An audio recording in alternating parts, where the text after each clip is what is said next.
आता एक महत्त्वाची ब्रेकिंग बातमी आहे। रुपयाची डॉलरच्या तुलनेमध्ये पुन्हा एकदा घसरण झालेली आहे। एका डॉलरचा भाव 86 रुपयांवर पोहोचलेला आहे।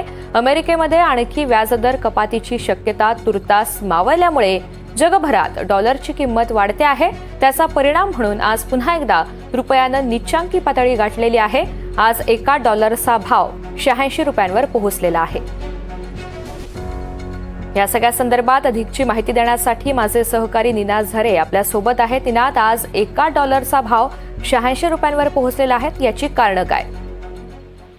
एक 3-4 महत्त्वाची कारण आहेत। एक तर गेल्या आठवड्याच्या शेवटी म्हणजे शुक्रवारी अमेरिकेमध्ये रोजगाराचा डेटा म्हणजे बेरोजगारीचा डेटा आला।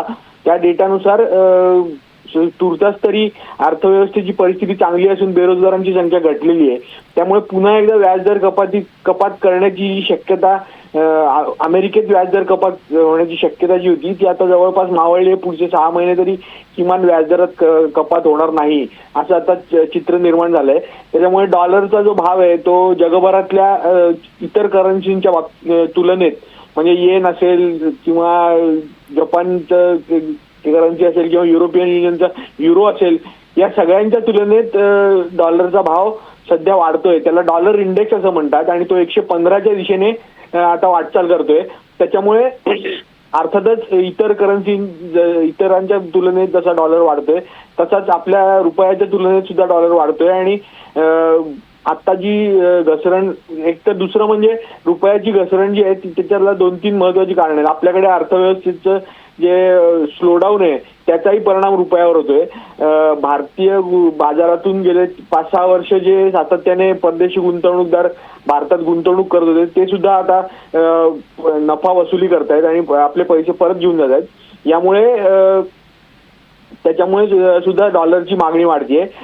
या सगळ्या कारणांमुळे रुपयाची घसरण आपण बघतोय आणि आता ऐतिहासिक पातळीवर म्हणजे 86 रुपये एका डॉलरचा भाव झालेला आहे आज। यापुढेही थोडे दिवस, आणखी काही दिवस ही घसरण अशी सुरू राहील असं चित्र आहे। पुढच्या काळात जेव्हा ट्रम्प सत्तेत येतील आणि त्या दिवशी जे 30 घोषणा ते करणार आहेत, ट्रेड म्हणजे व्यापारासंदर्भातल्या त्यांच्या ज्या टॅरिफच्या घोषणा आहेत त्या पहिल्याच दिवशी म्हणजे 20 तारखेला साधारण त्या घोषणा होतील अशी शक्यता आहे। त्यामुळे आणखी डॉलर रुपयाच्या तुलनेत आणखी मजबूत होईल आणि साधारणतः 87-88 रुपयांच्या दरम्यान हा भाव स्थिरावेल अशी सध्या बाजारात चर्चा आहे। हो निनाद, या घसरणीनंतर शेअर मार्केटचं आजचं चित्र नेमकं कसं आहे? या रुपयाच्या घसरणीनंतर म्हणायला हरकत नाही, पण एकूणच शेअर बाजारामध्ये गेले काही दिवस मंदीचं वातावरण आहे। प्रामुख्याने परदेशी संस्थात्मक गुंतवणूकदार जे ते सातत्याने सेलिंग करतायत, नफा वसुली करतायत। त्यामुळे बाजारात घसरण आहे। आज सुद्धा शेअर बाजार सेन्सेक्स सुमारे 800 अंकांनी घसरलाय आणि निफ्टी सुद्धा साधारण 200 अंकांच्या पेक्षा जास्त घसरलेला आहे। काही महत्वाच्या पातळ्या ज्या आहेत त्या निफ्टी आणि सेन्सेक्स दोन्हीनी खालच्या बाजूला तोडलेल्या आहेत। त्यामुळे पुन्हा एकदा तांत्रिक दृष्टीने सेन्सेक्स आणि निफ्टीमध्ये नफा वसुली मोठ्या प्रमाणात होते आणि घसरणही वाढते। याचं प्रमुख कारण परदेशी संस्थात्मक गुंतवणूकदारांनी सातत्याने केलेली विक्री हेच आहे।